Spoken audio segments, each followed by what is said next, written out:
touch someone with respect, you become human beings. You are no longer a white or black person, Hispanic, Palestinian, or Chinese. You become just a human being. Pierre Dulain. Fine arts programs lay the groundwork for positive learning, critical thinking, and it also has positive behavioral benefits. Right now, most of you are probably not thinking about becoming parents, except maybe Robin. But then later on, you will, and this may actually help you out in deciding and maybe helping your children decide whether or not they should enjoy the fine arts education. I went to a small country school in 5th and 6th grade, and they didn't really have an extended fine arts program. We did have music, and I really enjoyed singing in choir and things like that. We did put on a couple of shows every year, and it was more than just, you know, your little song and dance kind of thing. We actually had lines. And as a very small 5th or 6th grader, I was always the elf in the Christmas play. So, you know, I just had the little, Santa, it's Christmas, kind of thing. But I still enjoyed it. I helped with sets even then. But when I went on to high school, there was a vast, different variety of things to do. I actually enjoyed stagecraft. I did also enjoy women's glee and marching band. But when I went on to college, I did start some dance and improv acting. Now that's where the fun really is. Improv acting. If there is an improv group anywhere near you, join it. It's a lot of fun. But in this speech, I have 3 key areas I want to talk about. And that's about being involved in fine arts increases math and English test scores. You have a higher graduation rate and higher attendance rates. They also benefit lower income families and also decrease behavioral problems in schools. And lastly, I just think the world's a better place and a more beautiful place with the arts in it.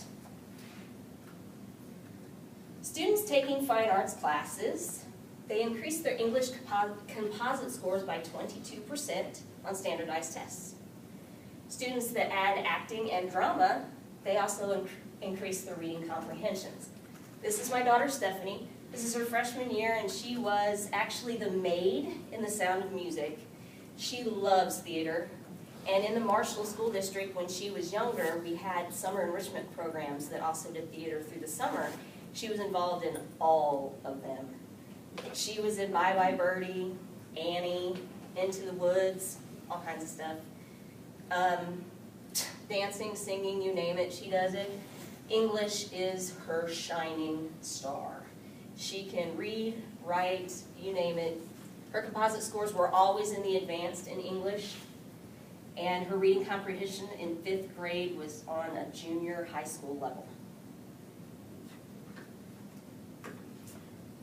Participating in math or music education increased your math score by 20% on standardized testing. These are my sons.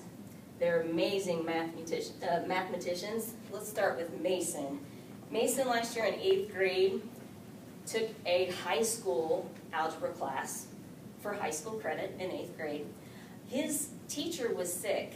She had to be going through cancer treatments and missed a lot of school, so he had various different substitute teachers. So he ended up teaching himself, essentially, algebra. And then he would help his classmates. And at the end of the year, to know if you were going to pass the class, you had to take the end-of-year exam. He passed it with a 92%.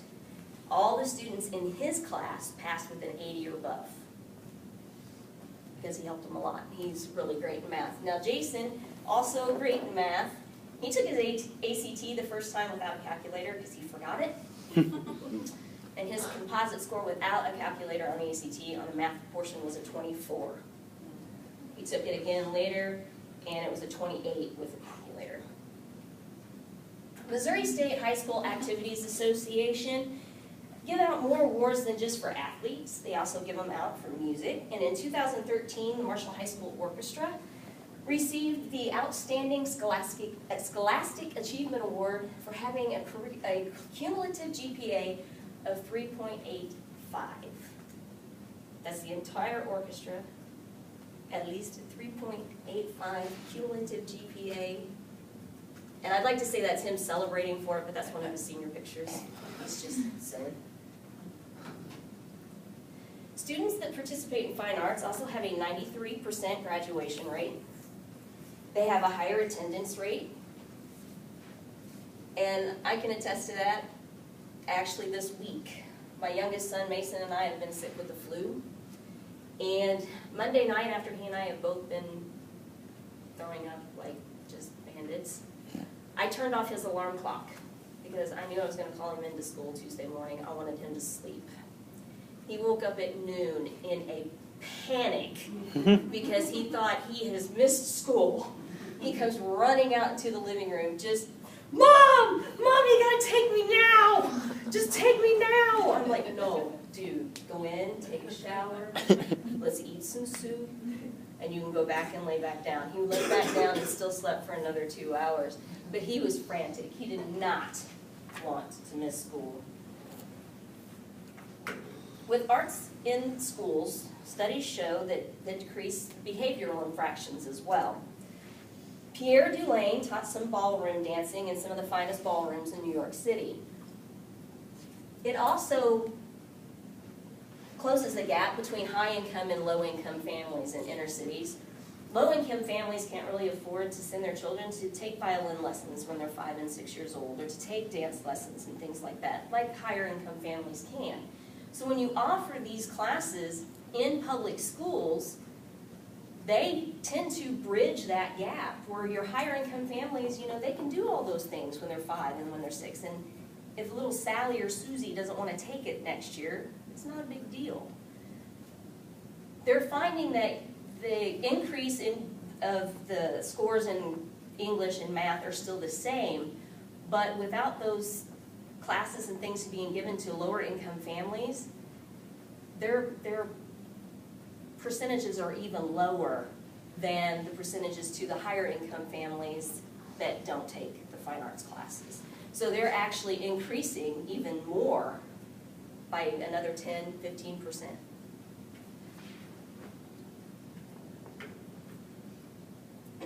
Pierre Dulaine taught dance in some of the finest ballrooms in New York City, and he thought that it would really impact, you know, young students in the Lower East Side of New York. So he brought it to the high schools because he thought, hey, I can maybe lower some truancy, teach some tolerance to one another. Because, I mean, there's a lot of gang fights in inner New York. Not that I would know. I've never been to New York City, and it kind of scares me a little. I don't think I'll ever go. But he did. He took the dance classes, and now he has dance classes abroad, overseas, in other countries, in 22 other large cities in this country. And he was right.